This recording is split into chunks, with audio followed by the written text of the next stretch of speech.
पूरे education system का आप लोगों ने मजाक बना के रखा हुआ है। क्या पेंडेमिक है तो आप एजुकेशन सिस्टम को कुछ इस तरह से चलाओगे? गाइज ये मैं नहीं कह रहा हूं, ये कल कड़ी फटकार लगी है महाराष्ट्र सरकार को बॉम्बे हाई कोर्ट के जजेस के द्वारा।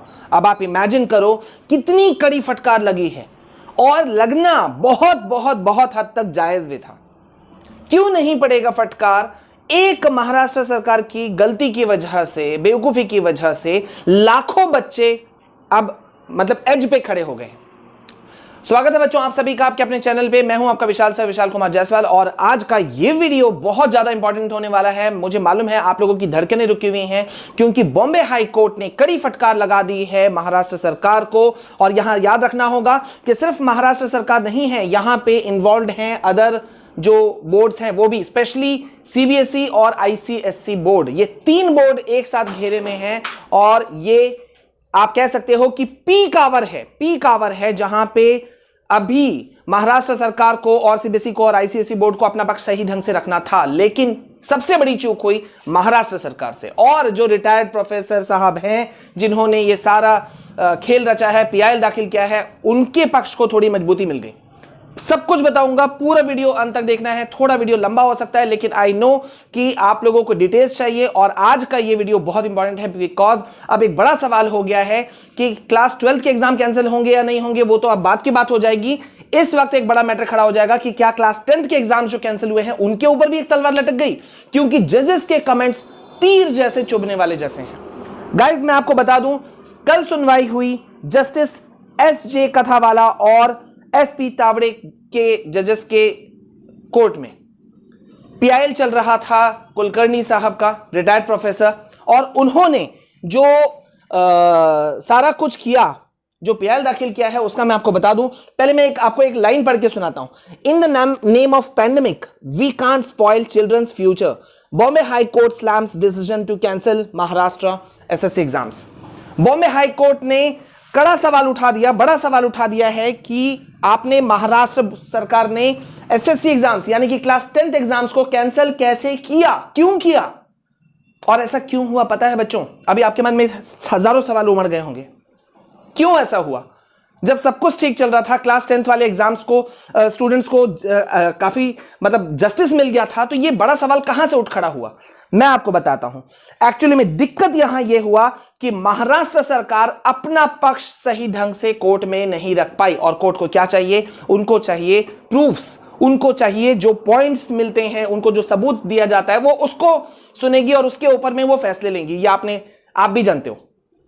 उन जजेस को क्या पता है? उनको से कोई मतलब नहीं है। उनको यह पता है जो सबूत रखे जाते हैं कोर्ट के पटल पर, कोर्ट के सामने, जजेस के सामने में जो रखे जाते हैं, उनको उससे मतलब होता है। और यहां पे ये चीज पे महाराष्ट्र सरकार चूकी, ना सिर्फ चूकी, पूरी तरह से असफल हुई। और रीजंस है कब एग्जाम कैंसिल हुआ है? 14 अप्रैल से पहले महाराष्ट्र सरकार ने कैंसिल किया था एसएससी एग्जाम्स यानी कि क्लास 10th एग्जाम्स को। लेकिन क्या आप जानते हो अभी तक उनके पास अपना मार्किंग पॉलिसी नहीं है, जो जजेस 2 दिनों से मांग रहे थे। कोर्ट में जजेस ने फटकार लगाई महाराष्ट्र सरकार को कि भाई हम पिछले 2 दिनों से मांग रहे हैं, आप हमें देते क्यों नहीं हो? क्या आपने अभी तक तैयार नहीं किया मार्किंग पॉलिसी? आखिरकार बच्चे किस बेसिस पे मार्क्स पाएंगे? आपने साल भर एग्जाम नहीं लिया और आपने मेन एग्जाम को कैंसिल कर दिया। क्यों किया कैंसिल?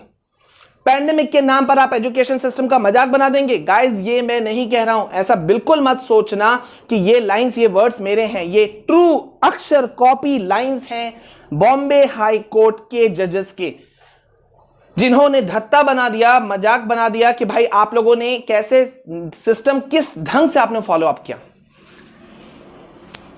क्या ये तरीका है?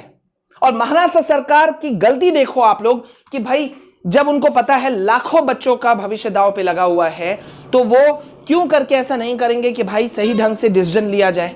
सारी तैयारियों, अच्छा चलो पहले नहीं किया था, कम से कम कोर्ट में अब एक भाई साहब ने पीआईएल दाखिल कर दिया, तो अपनी तैयारियों के साथ तो जाओ, जो चीज कमी रह गई है उसको कम से कम फुलफिल तो करो। लेकिन नहीं, मैं आपको पूरी चीजें बता रहा हूं और डिटेल से दे रहा हूं। सबसे इंटरेस्टिंग बात यह है कि जब जजेस ने मांगा, 2 दिन से मांग रहे हैं वो, कि भाई आप अपना मार्किंग पॉलिसी जो है आप किस बेसिस पे एवेल्युएट कर रहे हो, क्योंकि आपने साल भर कोई एग्जाम नहीं लिया। इंटरेस्टिंग बात क्या है पता है? महाराष्ट्र सरकार कोई एग्जाम ले ही नहीं पाई। जब कोई एग्जाम नहीं ले पाई है तो फिर मार्किंग पॉलिसी आप किस बेसिस पे पास करोगे और कैसे बच्चे 11th क्लास में एडमिशन लेंगे? कोई फॉर्मूला है? तो जानते हो आप कि जो वकील हैं पीपी काकड़े, स्टेट एडवोकेट जो हैं, महाराष्ट्र सरकार के जो वकील हैं, उनका क्या था? उनका जवाब था भाई कि एक बार SCERT के सजेशंस आ जाएं तो हम वो फॉर्मूला बना लेंगे कि किस तरह से बच्चों को 11th क्लास में एडमिशन मिलेगा। अब ये मैं आपको बता दूं SCERT क्या है। SCERT का पहला तो मैं आपको फुल फॉर्म बता देता हूं, state council of education research and training Maharashtra. ये जो state council of education research and training है, ये यहां महाराष्ट्र में कंट्रोल करती है सब चीजों को, एग्जाम्स को, SSC एग्जाम्स को कंट्रोल करने का पूरा पावर इनके पास है। ठीक है, इनके पास में पूरा पावर है और यही हैं जो ओवरऑल कंट्रोल करते हैं मार्किंग सिस्टम पर, परफॉर्मेंस स्टैंडर्ड्स पर, सब चीज पर। यह बात जवाब दिया किसने? महाराष्ट्र सरकार के वकील ने कोर्ट में जवाब रखा कि एक बार उनका बस आ जाए। तो भाई आप इतना दिन से कहां सो रहे थे? आपको क्या हक बनता था कि आपने लाखों बच्चों को फंसा दिया? क्यों फंसा दिया? और एक चीज तो मैं कब से मैं बोल रहा हूं कि यार क्यों आप सभी जो हैं स्टेट्स क्यों नहीं मिल जाते? आप याद करो, लाइव सेशन में मैं चिल्ला चिल्ला के बोल रहा था, किसी यूट्यूब चैनल में किसी यूट्यूबर ने इस बात को नहीं कहा, किसी एजुकेशनिस्ट ने नहीं कहा। हम बार बार कह रहे थे, जब तमिलनाडु का केस हुआ तब से मैंने कहना शुरू किया था कि तमिलनाडु अगर क्लास 9, 10, 11 को जनरल प्रमोशन दे सकता है तो वाई नॉट अदर्स सारे मिल जाए। और एक और बात बताऊं, खुद शिक्षा मंत्री, भारत के शिक्षा मंत्री डॉक्टर रमेश पोखरियाल जी ने भी ये कहा था कि भाई सीबीएसई ने जिस तरह से कैंसिल किया है क्लास 10 एग्जाम्स को और जो मार्किंग ऑब्जेक्टिव क्राइटेरिया प्रोसेस जो अपना रही है उसी को सारे स्टेट्स अपना ले, लेकिन ऐसा नहीं हुआ। नतीजा ढाक के 3 पात आपके सामने में है नतीजा। अब यहां पे देखो, मैं आपको और बता रहा हूं, पूरी तरह से कोर्ट ने और जो विपक्ष जो है, प्रोफेसर साहब जिन्होंने पीएल दाखिल किया, उन्होंने साफ कह दिया कि यूनिफॉर्मिटी, एक समानता की कमी है सीबीएसई, एसएससी और आईसीएसई, ये तीनों बोर्ड्स और अदर स्टेट बोर्ड्स में भी। जैसे कि छत्तीसगढ़ ने अपना रिजल्ट निकाल दिया, सब के सब 98% फर्स्ट, एक भी फेल नहीं। तो वो फॉर्मूला क्या है? कोर्ट का कहना है बच्चों की फॉर्मूला क्या है, आप किस बेसिस पे आप बच्चों को पास कर रहे हो? कुछ तो बेसिस होगा ना, इंटरनल असेसमेंट है। जैसे सीबीएसई ने कहा कि भाई हमने इंटरनल असेसमेंट रखा है, इंटरनल असेसमेंट में हमने 3 एग्जाम्स रखा है, यूनिट टेस्ट रखा है, हाफ ईयरली एग्जाम रखा है, प्री बोर्ड रखा है, तो उनके पास में कुछ बोलने के लिए था ना भाई सीबीएसई वालों के लिए। लेकिन एक महाराष्ट्र सरकार सबको फंसा देगी। बहुत पेचीदा मामला हो गया बच्चों, बहुत पेचीदा मामला। अब अलग अलग यूट्यूबर अपना अपना जो है वो तरीके से इसको डिफाइन कर रहे हैं, लेकिन मेरे कुछ सीनियर एडवोकेट्स दोस्त हैं, मैंने उनसे बात किया, कुछ एक्सपर्ट्स हैं, मैंने उनसे बात किया, तब जा करके मैं आज अभी आपके लिए ये वीडियो बना रहा हूं। इससे पहले मैंने वीडियो अपलोड नहीं किया।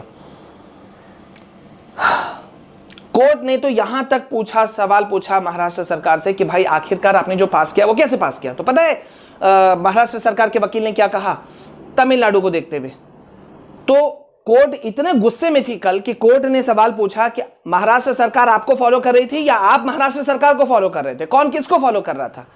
क्या इस देश में एजुकेशन सिस्टम ऐसे चलेगा? पेंडेमिक, वकील साहब ने कहा पेंडेमिक सिचुएशन को देखते हुए, तो जो मैंने कहा था वही चीज फिर से यहां सवाल उठ गया।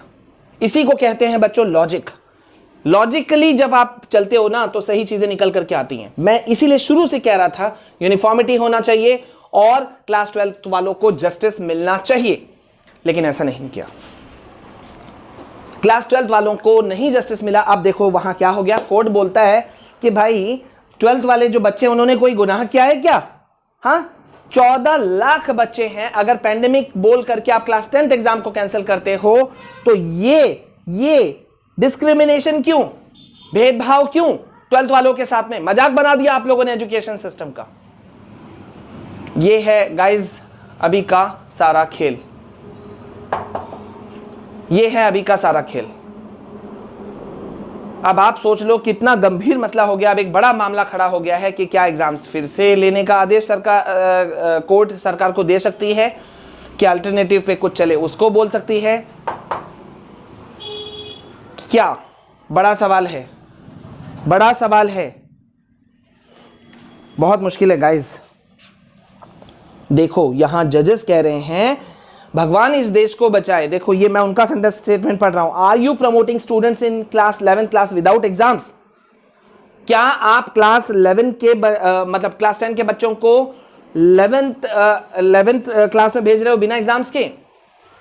गाइस बड़े सवाल हैं, अभी हमें और अपने लीगल एक्सपर्ट से बात करनी होगी, मुझे बात करनी होगी। Let me do my work. और प्लीज मैं रिक्वेस्ट करूंगा कि आप लोग एकदम स्ट्रेस मत लो, घबराओ नहीं, ठीक है। एडवोकेट ममता शर्मा जी काफी अच्छा काम कर रही हैं, एडवोकेट अनुभव श्रीवास्तव मैम भी अच्छा काम कर रही हैं, बट मैं भी अपना काम कर रहा हूं। I am doing all my works to save you all. अगर आपको भरोसा है तो प्लीज लिखो sir we have faith in you, लिखो। मैं अपने पूरी लीगल टीम से भी बात कर रहा हूं, मेरी टीम लगी हुई है, पूरी की पूरी फौज लगी हुई है, आप चिंता मत करो, लगी हुई है। लेकिन अगर सरकार ही गलती कर दे तो आप और मैं क्या करेंगे बताओ। लेटेस्ट अपडेट के लिए नेक्स्ट वीडियो देखना नहीं भूलना, मैं आपको इसका और फर्दर दूंगा। वीडियो काफी लंबा हो चुका होगा शायद, बने रहिए मेरे साथ में। हमारे अदर चैनल फॉर स्टडीज को देखना नहीं भूलिएगा, क्योंकि वहां लाइव अपडेट्स हम आपको दे रहे हैं। तो लाइव अपडेट्स के लिए फॉर स्टडीज चैनल के लिंक मैं डिस्क्रिप्शन में दे दिया हूं, आपको दे रहा हूं, आप वहां से उस चैनल को सब्सक्राइब कर लो। और प्लीज बने रहो for the most authentic channel in the whole YouTube. पूरे यूट्यूब पे ऑथेंटिक चैनल अगर किसी को कहा गया है तो इस चैनल और फॉर स्टडीज को कहा गया है। So be with us, be with your own Vishal sir. This is all from my side. Jai Hind, जय भारत।